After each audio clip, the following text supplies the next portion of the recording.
it's my first time speaking in front of an audience, so. And I just want to say, first and foremost, there is nothing that warms my heart than a woman's face. You guys have these faces that are just, they're crazy, they're phenomenal. I cannot see a single problem in a single face in this room. Yet you guys are carrying the weight of the world. There's something about a woman that just makes you want to say to her, girl, give me a hug. You know? I don't know you, but I know you're going through it. I know you are. And that's who we are. We do this. We carry these things, we carry these burdens, and it's what we do. We do it with such grace and such poise, and we look good, and we wear makeup and mascara, which I hate, but we do that. It's what we do. Now, my topic has got everything to do with my own personal experience. Marriage. Marriage, traditional. I'm a Xhosa girl. I'm from Bizana. Yeah. And Okay, I wasn't from the East. I was born romantic, like Mills and Boone romantic. Oi. That's me. Completely wasn't really romantic. I did the whole, I'm going to wait until marriage, but okay, it didn't happen, but still, that's not the point. But I had the idea, which was good enough. And when it did happen, did my career, wonderful, when I did finally fall in love, I thought, wow, you know, this is it. Prince Charming, I'm going to have my beautiful wedding, I'm going to, oh, it's going to be stunning. You know the feeling, right? Right? Yeah. Okay, so there I was thinking I'm going to have this beautiful fairy tale environment. But look, again, I wasn't under any ideas of what a traditional Xhosa marriage is. I knew that there were going to be sort of steps, you know, the lobola, the this, the that, the traditional part. But again, being the girl that I am, the private school lady, that didn't matter to me. My dad could take care of that. I just wanted to be a bride. This is what I was going to do. I was going to be a bride. So I became a bride. In my head, I was a bride. And I wasn't a makoti. I'll tell you now, straight up. Yeah. I was a bride. And it was beautiful. My man loved me to death and back, and it's the same with me, and we were baby and honey and sweetheart and all of that, but that's not how a Xhosa wedding works, y'all. I don't know about what you guys have heard, but that's not how it works. It works way more differently than what you would think. And ask me, because I found out. So now I'm going to give you an example of the one thing that I think the lobola process to me was still also very romantic, because it's a song and dance between the two families. It's cute, you know, with my dad acting all like he really doesn't want to give me away when his whole thing is, oh my God, when is she going to go? The situation is, you know, that I was still in that cloud. I was still in that environment. And I thought, okay, now it's time to get to the point where we do the actual traditional part, which is your, what do you call it? Traditional part, utsiki, in Xhosa. So went over to the husband's homestead. You know, I was excited to meet my mother-in-law and get to know her and meet everybody, the aunts, the uncles that he had always spoken about glowingly, by the way. So here I am, and the first thing they tell me to do in this home is they're going to do utsiki. And the first thing they do with utsiki is, I just want to show you because I'm dramatic like that.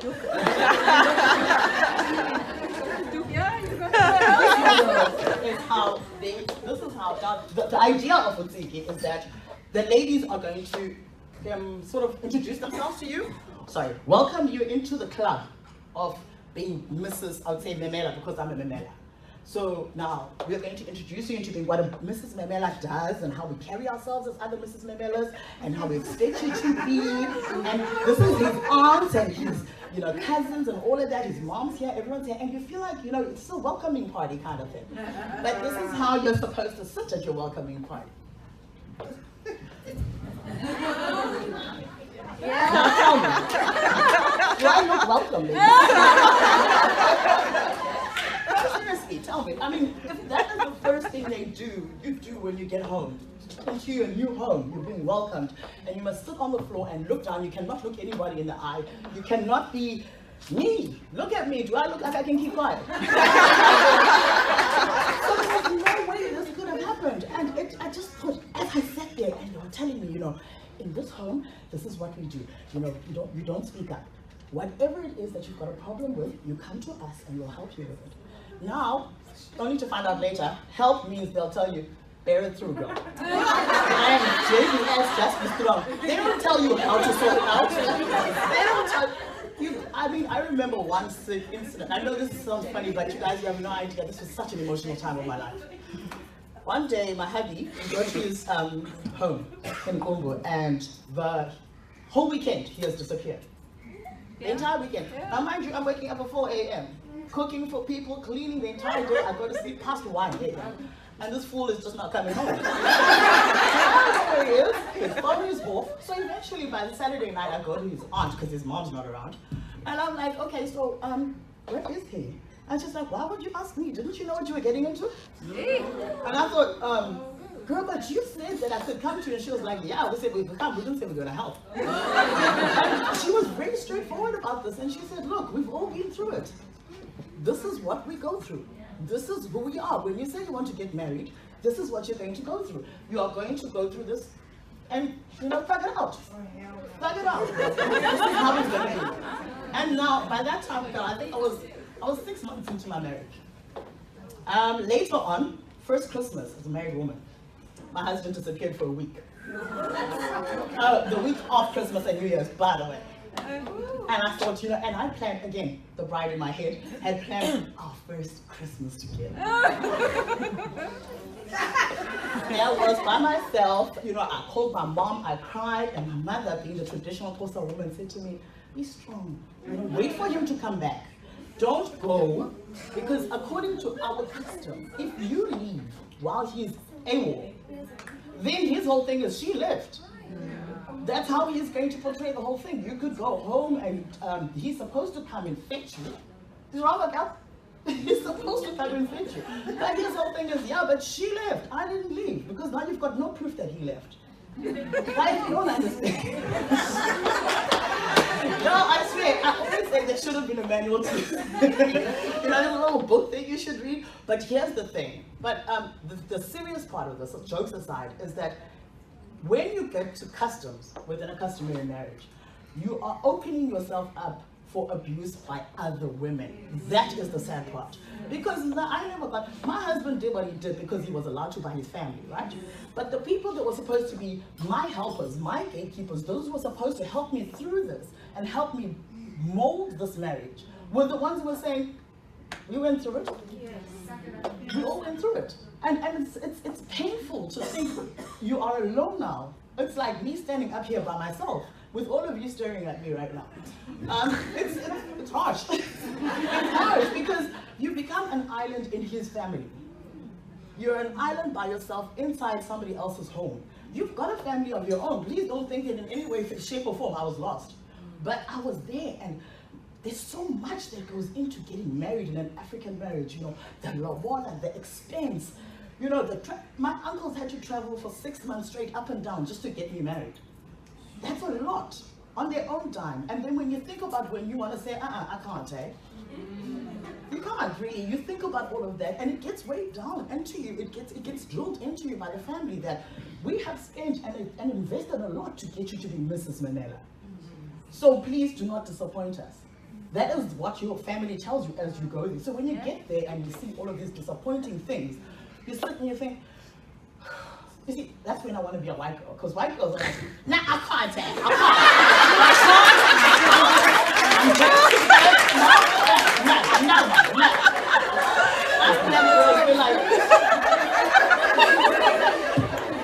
so now, no, guys, it's rough, and it's a very, very difficult side of marriage that I don't know if it's been brought to the fore, but me being the journalist that I am, I have this internal need to inform. I need to tell people. And like you said, Lungi, when you were talking about self-branding, self-coaching, one thing is you have to start with what are you passionate about? I'm passionate about this. This isn't right. It isn't right, ladies. It isn't. I'm joking about it now because finally I'm over it. But seriously, it is a terrible, terrible thing for a human being to go through. Marriage is supposed to be something so wonderful and so dreamy for us. It's that one thing that's yours. You know, I am Mrs. So-and-so. You did it. Oh, y'all didn't get him, I did. Yes, girl. Yes, sweetheart, we're happy for you. But now we want you to continue to be happy once you get there. We want you to be able, I mean, imagine if I'd stayed in my marriage. What kind of example would I be for my daughter? She's 9. I would have been this trained Miss girl that just cries all the time, and you know, there's been all sorts of things. It just wasn't right. And I decided I'm gonna go. 2 years later, I just did the white thing. Girl, and my parents were like, You haven't even finished paying for your things. Sorry, I owe you. I am not going to do this to myself, and I'm not going to do this to you, because if I stay here, I'm going to become a monster. You are not allowed to answer back to anyone. You know, you are, like you said today, women are starting to say no. You know, we're doing this no thing. Can't say no when you're good. You're a yes girl. Guys, it doesn't matter what they ask you, how impossible, how demeaning, how whatever, you are a yes girl. Am I right, ladies? Yes. No. You're a yes girl. You cannot say no. And if you say no, you are seen as this, you actually don't have a brain of your own. You know, you are told you are going to do this, you are going to do that, and it's rough and it's tough, and it's worse when you've got an opinionated, crazy person like me. And he knew when he married me that I was insane, and he still put me into that. So I still have to get that. I should call him about that. But anyway, that's not the point. Now, that's the one part of marriage that I've come to talk to you guys about. I don't have the answers of how we can fix it, but I do know that it needs to be fixed. I do know that it needs to be something that we start a conversation. I'm inviting you, ladies, to start a conversation with, among your own circles. Please, start talking about this. People are suffering out there. Like I said, ladies don't carry pain on their faces, they carry it in their hearts. So we will never know how much suffering there is out there about this particular thing that is so close to our hearts. If it's a company that Ntabiseng was talking about, you can always resign. Can you really just resign marriage? Okay, except for a white girl. But can you really resign marriage? I'm just joking, guys. But it's just, you get what I'm saying. It's that much easier in other cultures to step out of it. But in our culture, it makes it, the road is longer, because even getting out is also a long road, because you can't just get up and go. Even when I decided I'm going to go, I had to go tell my parents first and convince them that, yes, I will be suicidal if I don't. I had to then go to his family and convince them why I shouldn't, because they paid for me, essentially. Well, they look at you like that, by the way. As much as people will sugarcoat lobola and say, blah, blah, blah, blah, blah, blah, it's relationship building, they will look at you like we paid for you, girl. And it's something that we need to face it, embrace it. I'm not saying everybody has had a horrible marriage like mine. And it really had nothing to do with him treating me badly. It's the institution. It was the women that treated me badly. Women in his family that treated me badly.